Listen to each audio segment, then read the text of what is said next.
bienvenue sur le plateau Equinox Soir, votre décryptage quotidien de l'actualité de lundi à vendredi 19h, 21h, 18h, 20h, Greenwich Mean Time. Après une soixantaine de jours reclus dans sa résidence à Santa Barbara, Yaoundé, parce que encerclé par les forces de maintien de l'ordre, le professeur Maurice Kamto pouvait à nouveau être libre de tout mouvement au lendemain du dernier scrutin de l'année 2020, à savoir les régionales. Ce sort n'est pas celui des autres militants et sympathisants du mouvement pour la renaissance du Cameroun qui croupissent encore dans certaines geôles du pays.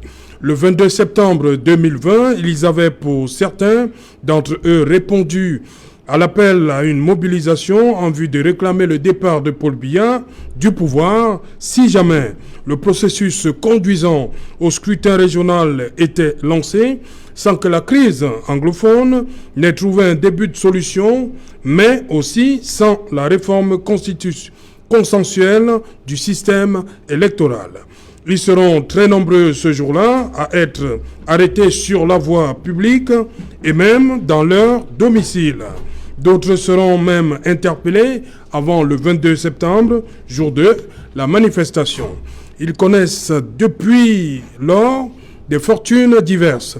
Dans un communiqué daté du 25 septembre 2020, le ministre de la Communication, porte-parole du gouvernement, faisait savoir que, je cite, « certaines des personnes arrêtées, dont l'implication dans le projet insurrectionnel du mouvement pour la renaissance du Cameroun a été jugée dérisoire, ont été relâchées. D'autres le seront, le cas échéant, au fur et à mesure de l'évolution de l'enquête judiciaire en cours. » Fin de citation. Des manifestations, on s'en souvient, interdites par les gouverneurs des régions du centre, littoral et ouest. Avant le message du ministre de l'administration territoriale le 14 septembre 2020. Paul Atangandi demandait à ces trois gouverneurs de procéder sans faiblesse aux interpellations et gardes à vue administratives de toute personne qui se retrouverait sur la voie publique malgré les interdictions des autorités administratives, de même que celles qui ont lancé les mots d'ordre de manifestation par écrit, à la télévision, à la radio ou par voie de réseaux sociaux. Madame, Monsieur, tout à l'heure à 20h, c'est la grande édition d'information présentée par Cédric Noupfele. Quant à moi, je vous retrouve après pour Equinox Soir, deuxième partie. Ce sera le temps du débrief.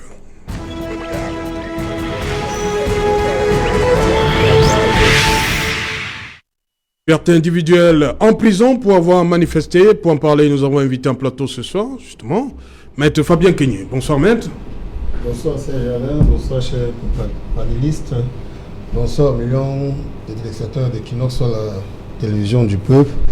Et je voudrais naturellement dire bonsoir à Stéphane Sow, Charlie Chejou ainsi qu'à Guessant d'Angeles, non sans évoquer nos 7 amis politiques qui ont été envoyés déportés de la prison de Fou vers la prison de Yoko. Je voudrais dire les camarades d'infortune de Madame Pilon. Je voudrais aussi saluer le professeur Alain Fogueté-Dom du Bounissac qui avait été arrêté alors qu'il ne participait pas au marche. Naturellement à tous nos détenus qui sont distribués partout dans la République. Joël Bonkagé, good evening. Welcome. Thank you very much, Serge Alain. Good evening to you. Good evening to co-panelists. Good evening to the people of Njombe Penja that was there yesterday to assist in the funeral of Paul Rikinge. Good evening to the population of Suza and to the mayor and the GO of Suza. And special good evening to the people of Misaje subdivision. Bonsoir, Elie Tchoblan. Bonsoir, Serge Alain. Et bonsoir à tous vos nombreux téléspectateurs qui vous suivent tous les soirs. Et je dis très sérieusement bonsoir à tous mes companélistes en espérant que le débat sera gentil. Gentil. Bon, débat, c'est les idées. Merci, Elie Tchoblan. Bonsoir, Martin Zan. Bonsoir, Serge Alain autour. Bonsoir à tous les téléspectateurs de la grande chaîne Equinox TV, bonsoir à tout le triangle national, bonsoir aux populations de Ngouantet, Nsossi, Ngulzamba dans l'arrondissement de Nkolmetet et bonsoir enfin à Abednego Zambesang. Voilà. Maître Fabien Kenyé, le 22 septembre, ça fait 6 mois que certains de ceux-là que vous défendez sont derrière les barreaux. Quel sentiment en tant qu'avocat? Je dois vous avouer que ça avait le cœur extrêmement lourd que j'ai répondu à votre invitation par rapport à ce thème qui me touche au plus profond de mon cœur et de mon métier. Parce que voyez-vous, au regard de ce que nous faisons aujourd'hui, de ce que nous vivons, j'ai comme impression que le Cameroun a décidément choisi le chemin de la dictature, alors que nous pensions, au regard de la législation, en ce qui concerne les libertés individuelles, que nous allions vers le paradis. Parce que, voyez-vous, vous avez bien fait dans votre institution, je crois que vous avez énuméré tout le processus à travers lequel nombre de Camerounais ont été arrêtés pour avoir tout simplement manifesté en disant qu'on mette fin à la guerre fratricide qui se sévit au nord et que nous en arrivions à un code électoral consensuel, gage d'une démocratie. Je peux vous dire qu'à la suite de ces marches qui avaient été programmées, déjà vers le 16 septembre, autant que vous vous souveniez, il y a certains Ben Skinner qui avaient fait une vidéo, vous savez, publiée dans la toile, qui est une vidéo virale. Ces personnes-là, soyez-en sûrs, ils en appelaient au départ, effectivement, de M. Biya du pouvoir, compte tenu de ce qu'ils estimaient à leur niveau, que les choses ne marchaient pas. Si toutes ces personnes-là ont été arrêtées, ils sont aujourd'hui en prison depuis le 16 septembre. Et dans l'intervalle, vous avez certainement appris, où cela est connu, que le professeur Alain Fogueté-Dom ainsi que Boubou Nissa avaient été interpellés dans leurs domiciles respectifs et qui croupissent aujourd'hui dans les geôles de la prison de Kodengui après être passés par le 7, où ils ont séjourné pendant près de mois, voyez-vous. Nous avons aujourd'hui au niveau de Douala, en ce qui me concerne, je suis avocat du collectif de Sylvain Sock, je m'occupe particulièrement du volet du littoral. Nous avons pratiquement 60 militants et sympathisants. Donc aujourd'hui, ils sont 60. Ils sont 61 qui croupissent aujourd'hui dans les géants. Arrêtés le 22, tous, ou bien avant le 22 avant, il y en a peut-être 8 qui ont été arrêtés le 16 septembre, les auteurs de la vidéo dont j'ai parlé tout à l'heure, et les autres au cours des manifestations du 22 septembre. Ces personnes croupissent aujourd'hui après avoir fait l'objet des enquêtes qui ont été bâclées, je vous l'expliquerai plus tard, et sont traduites au tribunal militaire. Voyez-vous. Même en matière de terrorisme, on ne juge pas les terroristes dans les tribunaux militaires en Occident. Il y a des chambres spécialisées qui relèvent de la justice. Je voudrais par exemple évoquer le cas de la France, qui sont chargés de juger ces personnes, parce que les tribunaux militaires sont chargés, c'est comme une cour martiale, pour s'occuper des gens qui enfreignent la discipline militaire. Et voyez-vous, au niveau du tout, il faut bien que le Camerounais le sache, le tribunal militaire a à sa tête, n'est-ce pas, un démembrement du ministère de la Défense qui est un démembrement de la présidente de la République à la tête duquel trône le président du RDPC. Donc il faut bien le dire et le concevoir marteler qu'aujourd'hui c'est le président du parti État RDPC qui a décidé de broyer et de faire taire ses adversaires politiques. Quand vous en arrivez aux enquêtes, je suis l'un des témoins privilégiés. Vous pouvez être coupable de quoi que ce soit, mais il faudrait bien que la justice vous soit rendue dans les règles de l'art. J'ai évoqué tout à l'heure le cas de Stéphane Sow. C'est fort à propos parce que ce monsieur a été arrêté par la direction de la suivante du territoire qui, dans l'ordonnancement juridique, dans le processus du rendu de la justice, vous ne retrouvez aucune de ces activités dans le rendu de la justice, mais ce monsieur a été gardé pendant pratiquement 2 semaines, ou 2 mois autant pour moi, avant d'être déféré au niveau de la direction de la police judiciaire, qu'il a déféré au tribunal militaire. Et depuis là, il croupit en prison. Il a retrouvé ses d'autres camarades d'infortune qui avaient été happés le 22 septembre. Du 22 septembre, c'est le 29. C'est-à-dire pratiquement 5 jours après qu'ils ont été déférés par devant le juge d'instruction militaire. Je vais vous dire, Serge Alain, il faut bien que la population comprenne. Okay. Nous avons l'un des meilleurs codes de procédure pénale au monde. sur le plan de la législation qui concerne les libertés fondamentales, les libertés individuelles, nous avons le meilleur texte de loi. Mais ce qui pose problème, c'est que les magistrats, les fonctionnaires en charge, n'est-ce pas, d'application de ces textes ne le font pas. J'ai évoqué tantôt le cas, quand je parle du 22 au 29 septembre, il s'agit de la garde à vue. La loi dit qu'on ne veut pas être gardé au-delà de 48 heures. Ah oui. Sans qu'une autorité ne prenne sur elle, l'autorité compétente ne prenne sur elle de renouveler votre mandat de garde à vue. Mais dans tous les dossiers dessus, à aucun moment, quelque autorité que ce soit n'a renouvelé le mandat de garde à vue. Et rien que pour cette question-là, le code de procédure pénale, en son article 2, dit que lorsque vous violez cette règle de procédure qui est d'ordre public, la procédure est nulle. Ok. Et de nul effet, et cela emporte la libération immédiate de toutes les personnes qui sont détenues. Voilà, on va donc. Ça, c'est quoi que c'est on va permettre à Martin Zan, vous avez suivi, Maître Fabien Kenyé fait savoir que le RDPC est littéralement en train de vouloir broyer les militants MRC qui ont manifesté, certains n'ont même pas marché ce jour-là, oui, en septembre. Rien ne nous prouve que certains n'ont pas marché. Non, il y a des militants qui ont été pris chez eux. Et il y avait des pris avant le 22. Et il y avait des informations. Ils étaient, n'est-ce pas, déjà dans un rouleau. Ils avaient déjà une intention de faire. L'intention. On ne peut pas vous arrêter pour rien. On vous a filé. On vous a filé. On a recueilli des informations vous concernant. Et moi, je me redis à maître. Vraiment. Nous devons dire la vérité au Cameroun. C'est la date de 2008. Lors des émeutes de 2008. Les émeutes de la faim au Cameroun.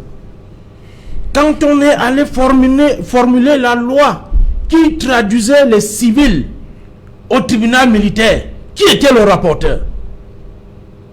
Maurice Kamto, MRC. C'était lui le rapporteur de cette loi. MRC existait déjà. Et lui, c'est ce Maurice Kamto en 2008. Il était encore dans le RDPC. C'est lui qui a formulé cette loi. Cette loi qui permet, n'est-ce pas, de traduire les civils au tribunal militaire. Maintenant, en ce moment-ci, c'est la même loi qui s'applique à ces militants. Vous voyez, c'est ça la politique. Mais, je vais revenir sur un autre point, sur d'autres points. Il va falloir que les Camerounais comprennent qu'il existe deux modes de liberté publique au Cameroun et dans le monde entier. Nous avons le régime répressif et le régime préventif. Dans le régime répressif, il est question pour le législateur d'énumérer, n'est-ce pas, les libertés.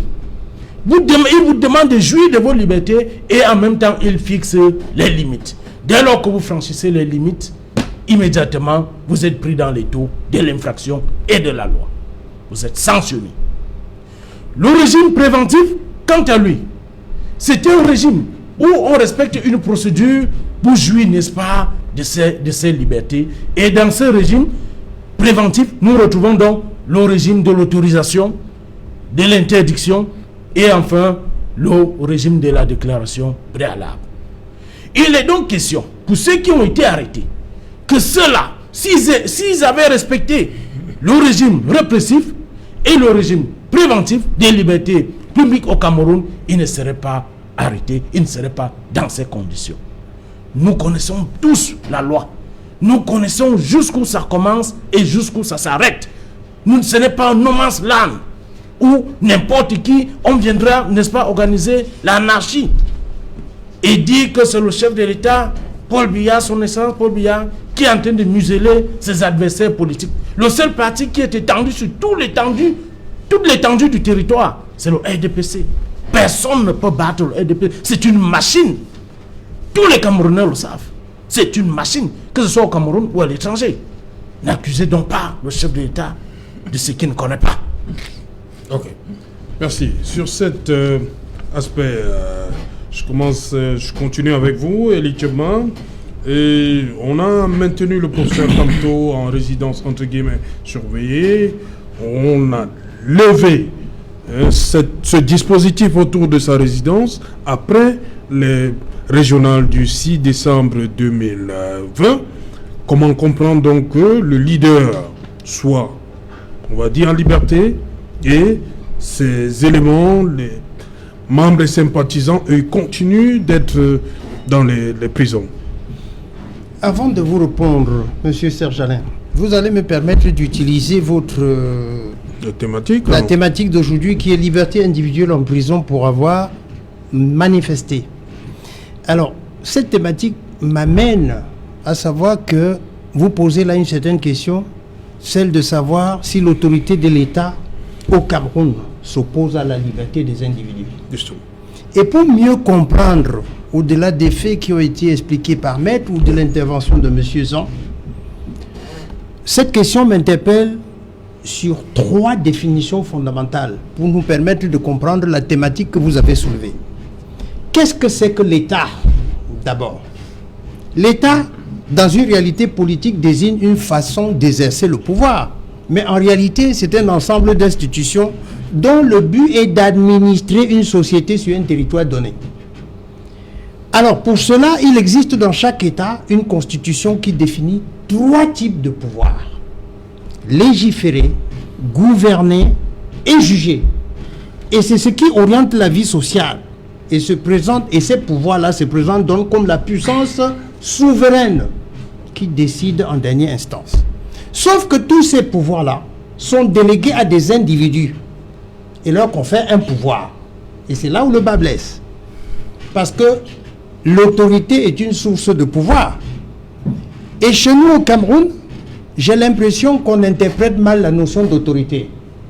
Vous voyez très bien quand nous nous retrouvons à toutes les manifestations, on va commencer par autorité administrative, autorité traditionnelle, autorité publique.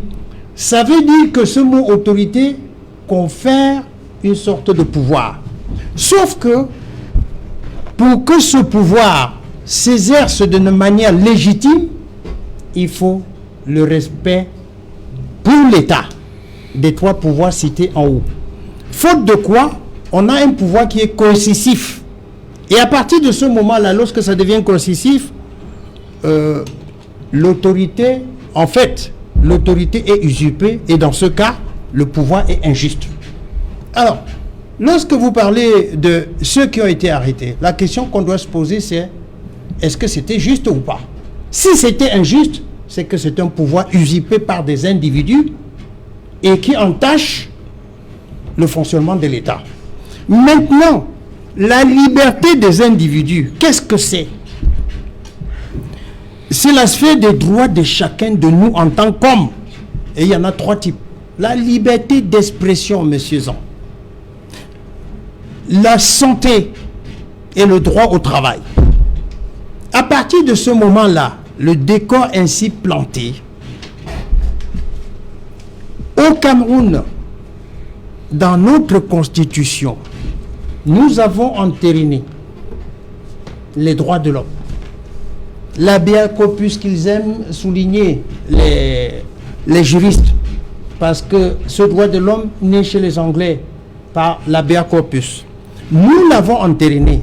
Et tout à l'heure, j'ai bien entendu M. Zianke parler de la prévention et de la protection en utilisant des termes qui me semblaient, je ne sais pas si c'était adéquat, parce que la loi 55 de 1990 est une des lois, comme disait Maître tout à l'heure, bien écrite, bien faite, qui précise bien, M. Serge Alain, que pour les réunions publiques et les manifestations, dans les 2 cas, on fait une déclaration et par prévention, dans cette déclaration, l'autorité compétente est capable, à l'instant où on lui dépose l'autorisation, à l'instant, c'est bien précisé, de délivrer un récépissé.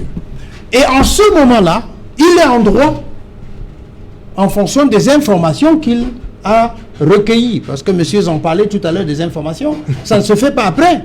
S'il a recueilli, il peut interdire la manifestation ou la réunion publique. Et pour nous, en gestion des risques, il n'y a pas de loi qui fait autant de prévention. Ça veut dire qu'on dit à l'autorité, si tu as pris toutes les dispositions, et au cas contraire, même s'il doute, il peut laisser la manifestation se passer, mais essayer de surveiller et de contrôler. Ce qui paraît surprenant, c'est que dans la plupart des cas, Maître a cité ici beaucoup de cas, on a vu au Cameroun, quand il s'agit de certains, il n'y a pas d'autorisation à demander. Quand il s'agit d'autres, ce n'est même pas interdit au dépôt de l'autorisation, mais trop de temps après. Ce qui pose problème parce que si vous avez bien écouté ce que je vous ai dit tout à l'heure, si on a des lois qu'on ne respecte pas, on usurpe l'autorité de l'État. Et dans ce cas-là, le pouvoir est injuste. Par conséquent, quand on voit tout ce que vous venez de dire, est-ce que les gens ont été en prison parce qu'on a respecté la loi? Monsieur Zang voudra bien nous expliquer. Est-ce qu'ils ont été en prison parce que la loi a été correctement exercée? C'est la question que l'on devrait se poser. Mais dans le cas d'espèce, Maître a posé tout à l'heure un problème en disant il y en a qu'on a attrapé alors qu'il n'y avait pas manifestation publique. Personne ne peut le justifier. Et il y en a qu'on a amené en prison alors qu'ils étaient dans leur domicile. Vu sous cet angle, et en revenant à ce que vous disiez pour le cas du professeur, je ne suis pas convaincu que le professeur Kamto ait manifesté, puisque c'est... Non, il n'a pas... Bon, donc dans ce cas-là, ce n'était ni sur la voie publique, comme le dit la loi, ni ailleurs, mais en fait, je ne sais pas quel terme vous allez utiliser, hein, conformément à la loi, il a été pris en otage chez lui. Ouais. Bon, et puis après quelques mois, il a été libéré. Ouais. Était-ce l'application... Après les régionales. Mais, Serge Alain, je vous ai dit tout à l'heure comment fonctionne un État. Était-ce les lois de la République qui permettaient de l'enfermer chez lui ou pas? Si ce n'était pas la loi, c'est qu'il y a eu une autorité usurpée et dans ce cas-là, le pouvoir était injuste. Permettez, on fait d'abord le tour. Joël Mokage, sur cette situation, ça fait 6 mois déjà que des Camerounais qui ont manifesté, pour certains, hein, parce qu'il faut toujours dire qu'il y en a qui n'ont pas manifesté ce fameux 22 septembre, qui se retrouvent encore 6 mois après dans les urnes. Comment vous comprenez cette situation? The thing I want to say first of all is that, Serge Alain, if we want to say that Cameroon has democracy, then Cameroonians have the right to protest. Because if we were to go by the laws of democracy, there are two things. People should say, no, Mr. President, you're not treating us well. If Cameroonians come to the street like what we saw on the 22nd of September, and the president think that he should send them to prison, is wrong. It means that we should say that we are living in a dictatorial regime. That's the truth. Because what is democracy? Democracy is a country where people should be able to give their revendications. I'm angry with Serge Alain, I'm angry with Zang, I protest. But if Cameroonians cannot protest because they're angry with the state, then there's a problem. It means that we're living in a dictatorial system. So instead of saying that we're in a democracy, it is better that the head of state says that we are living in a dictatorial system. Serge Alain, I was in Njombe Penja yesterday, where I saw the burial of Paul Rikinge. I saw the whole people came out. Even when they said no, on the paper voir le maire, these people said, on veut voir notre maire.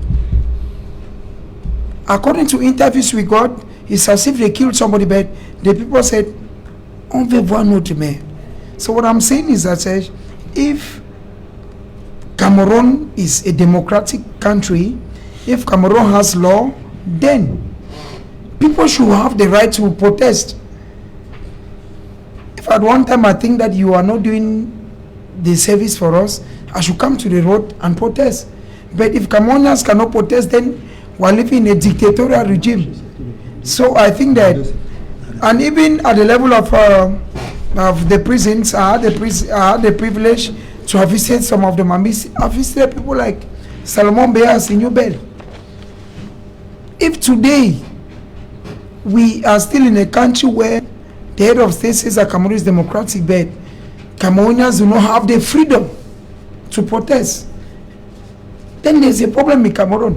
So we should instead take away the democracy from Cameroon, because democracy has two definitions: the right to talk and the right to protest. So if people cannot protest and people cannot say what they think, then we're not living in a democratic country. Ok. Maître Kenyé, vous qui êtes au fait de ce dossier-là, qu'est-ce qu'on reproche exactement à ces personnes-là qui ont été arrêtées avant le 22, et après aussi, après le 22, il y a eu des arrestations? Bien entendu. Voilà, qu'est-ce qu'on leur reproche? Est-ce que c'est, comme dit le ministre Sadi dans ce communiqué, projet insurrectionnel du MRC? C'est ce qu'on leur reproche? Ce n'est pas la l'objet de la manif du 22. Est-ce qu'il y a eu casse? Qu'est-ce qui s'est passé? Qu'est-ce qu'on leur reproche exactement par rapport au 22 septembre? C'est assez extraordinaire. Parce que voyez-vous, les charges qui pèsent sur ces messieurs aujourd'hui, ce sont les charges d'insurrection, révolution, manifestation et réunion interdites. Oui. Il y a même des infractions de défaut de carte d'identité nationale. Voyez-vous, vous faites bien de poser cette question. Nous sommes tous témoins, nous ne pouvons pas nous tromper. Permettez-moi déjà, je voudrais dire que je suis très mal à l'aise, peut-être c'est la première fois que je suis mal à l'aise sur votre plateau, de devoir avoir un panéliste, honnêtement, qui dit des choses qu'il ne maîtrise pas. Je voudrais vous inviter pour le futur, si vous le permettez, avec modestie, que lorsque vous avez un tel sujet, il faudrait bien que celui qui arrive devant nous ait un tout petit peu de la langue pour en répondre tant sur le plan juridique, parce que c'est des questions juridiques qui concernent la nation. Si on est juriste, il faudra bien encore qu'on maîtrise très bien. Je suis diplômé en même temps de pour droit. Pour en venir à votre réponse, vous n'allez pas me perturber. Et je suis suffisamment courtois quand vous parlez. Parce que vous avez la tactique de la distraction. Je vous en prie. Moi, ça ne me concerne pas. Vous allez m'écouter comme je vous ai écouté. Vous parlez tantôt d'infractions. Ces infractions-là sont rigoureusement prévues dans le code de procédure pénale. Comme vous l'avez dit, à la date du 22 septembre, à la clôture de l'émission que vous avez eue ici, vous n'avez pas appris qu'un seul verre, même verre chinois, a été cassé à quelque niveau que ce soit. Ça, voyez-vous, vous avez certainement suivi les événements qui ont eu au cours de la semaine passée au Sénégal. Oui, contrairement à ce qui s'est passé au Sénégal, c'est pas ce qui s'est passé au Congo. Des destructions extraordinaires. Des commerces ont été vandalisés. Les gens sont en prison là-bas? Aucune personne n'est en prison à la suite de ces faits. Par contre, il y a quelque chose qui devrait, dont nos dirigeants devraient s'inspirer. À la suite de ces événements, Macky Sall, le président du Sénégal, comme un véritable chef d'État, un père de la nation, a fait un discours qui m'a semblé extraordinairement humain. Parce que là, il dit, vous avez cassé, parce que vous disiez, vous revendiquez des choses, vous décriez la pauvreté. Vous revendiquez la libération de Ousmane Sonko. Est-ce que pendant qu'on casse, on résout un problème de pauvreté? Il a dit, je vous ai compris, je vais procéder ainsi pour que les choses puissent s'arranger. Tout est rentré dans le calme. Dans notre contexte, rien n'a été cassé. Une simple marche pour revendiquer la fin de la guerre au Nosso et un code électoral consensuel. La guerre continue là-bas, on continue à massacrer des Camerounais.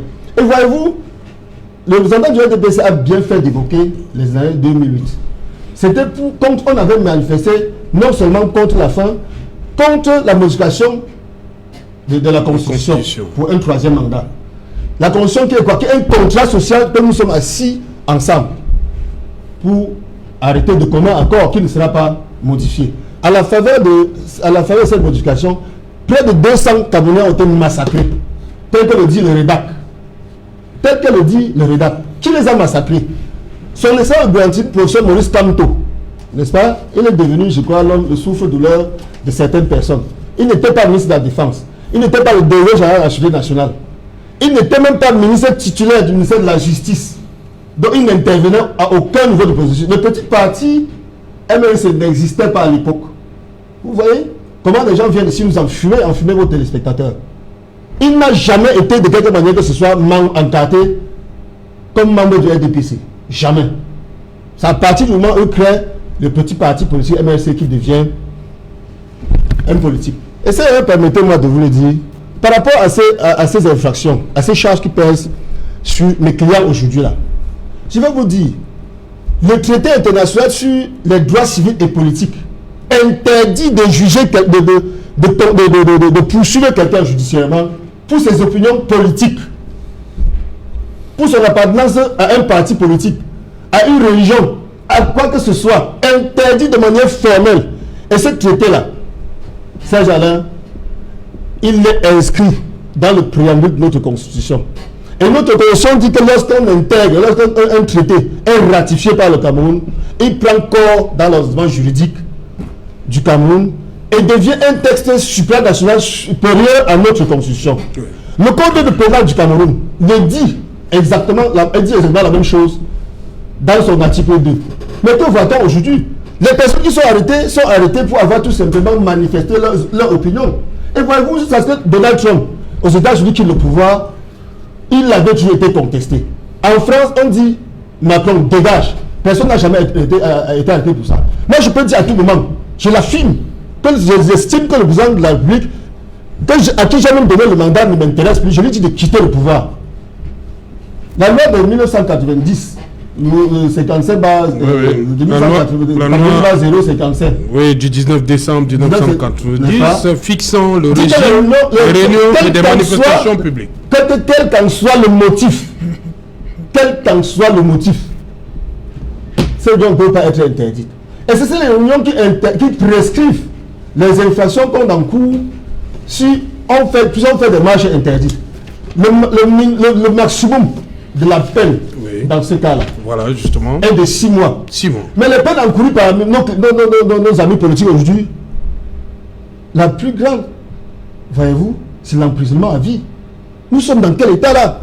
Je voudrais dire que lorsqu'un État ratifie ou prend des textes, ratifie et intègre des traités et conventions internationaux dans son corpus législatif et qui ne l'applique pas, il se met au banc d'attitude du Conseil des Nations, il devient un État voyou. Ok. Voilà. À la date de ce jour, oui, nos clients ont déjà passé le maximum de la peine. Donc, si un temps soit peu même, ils avaient commis une infraction autant pour moi, dans le cadre de marches pacifiques organisées par son excellence le professeur Maurice Kamto, à qui le Cameroun doit Bakassi, qu'on veut détruire aujourd'hui là. Il faut quand même savoir si tel temps on ne connaît pas. Voilà, Martin Zan, vous avez suivi des Camerounais, ça fait plus de 6 mois qu'ils sont là-bas. Qu'est-ce qu'on leur reproche, à votre avis, l'insurrection? Oui, avant que de répondre à cette question, il faudrait que j'ai noté quelque chose là. Et il faudrait que Maître Kenyé, Monsieur Kenyé Fabien, Maître Kenyé Fabien, vous devez savoir, il y a des choses que vous ne connaissez pas. Il s'est tenu une réunion le 1er mars, samedi 1er mars 2008, à Bafoussam. Dans cette réunion, il y avait M. Luxinjo, professeur Luxinjo, il y avait Nganou Messi, il y avait Maurice Kamto qui avait signé une pétition. Ils ont demandé. Monsieur, laissez-moi parler. Monsieur, je vous demande de faire l'imposture. Je vous fais une injonction. Je vous fais une injonction. Vous avez cet acte? Monsieur, je vous fais une injonction. Vous avez la preuve? Bon, vous pouvez parler. Est-ce que vous en avez la preuve? Quand vous aurez fini, on va continuer. Mais vous devez en apporter la preuve. Merci de m'avoir donné du temps. Voilà, je dis donc, samedi 1er mars, à Bafoussam, 2008, à Bafoussam, s'est tenue une réunion. Maurice Kamto a signé de sa propre signature. Cette lettre a été publiée lundi le 3 mars 2008. Il demandait au chef de l'État, à son Excellence Paul Biya, de modifier la Constitution. Vous avez une copie là? Incroyable. Ça, vous devez le savoir. Vous avez une copie, Martin Zan? On trouve les copies partout. On trouve les copies partout. Si vous voulez, je vais vous en fournir. Oui, je vais ça. Voilà, d'accord. Monsieur Serge Alain, je peux revenir sur la question, c'est Maître Maïsé un peu. Non, je dis donc qu'il y a eu, qu'est-ce qu'on reproche concrètement à des gens? On prend, comme on ne cède pas le Sénégal, on a vu ce qui s'est passé à Dakar, des cases, le 22 septembre. Je ne sais pas si vous avez rencontré dans les rues de Douala des cases suite à cette manifestation du 22. Des gens ont été arrêtés ce jour-là. Ils ont été arrêtés, certains même avant et d'autres après. J'aimerais dire que ces personnes, selon vous, se retrouvent encore en prison. On ne défie pas l'autorité de la loi. L'État est un monstre froid. Nous l'avons tous appris en classe de terminale avec Nietzsche. L'État a prévu des libertés et son régime juridique, les techniques d'aménagement des libertés. Dès lors que vous enfreignez la loi, quand l'État dit il n'y a pas marche, il n'y a pas marche, on ne vous a pas donné, n'est-ce pas, l'autorisation de marcher. On ne vous a pas demandé de jouir, n'est-ce pas, de votre liberté.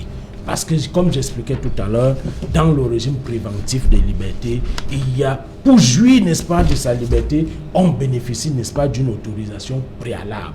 Et il y a une procédure. Ils n'ont pas suivi cette procédure. Ils n'ont pas déclaré... Ça va au tribunal militaire? Ça va au tribunal militaire. C'est la loi. C'est pour ça que j'ai dit, ça revient lorsque on parlait des émeutes de 2008. Ils sont allés à l'Assemblée nationale pour rédiger cette loi qui permet, n'est-ce pas, de juger un civil au tribunal militaire. Maurice Kamto y était rapporteur. C'est de ça qu'il s'agit.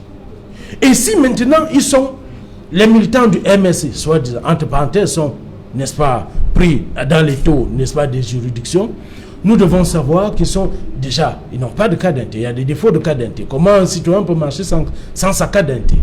Et c'est au tribunal le juge. C'est lui qui a dit, il était votre brillantissime, c'est lui qui avait fait cette loi. C'est votre brillantissime, Maurice Kamto, qui l'a fait. La loi qui permet, n'est-ce pas, de transférer les civils, n'est-ce pas, au tribunal militaire. Pour finir, il y a l'organisation il y a des bandes organisées, il y a l'insurrection et autres infractions, ils sont cités.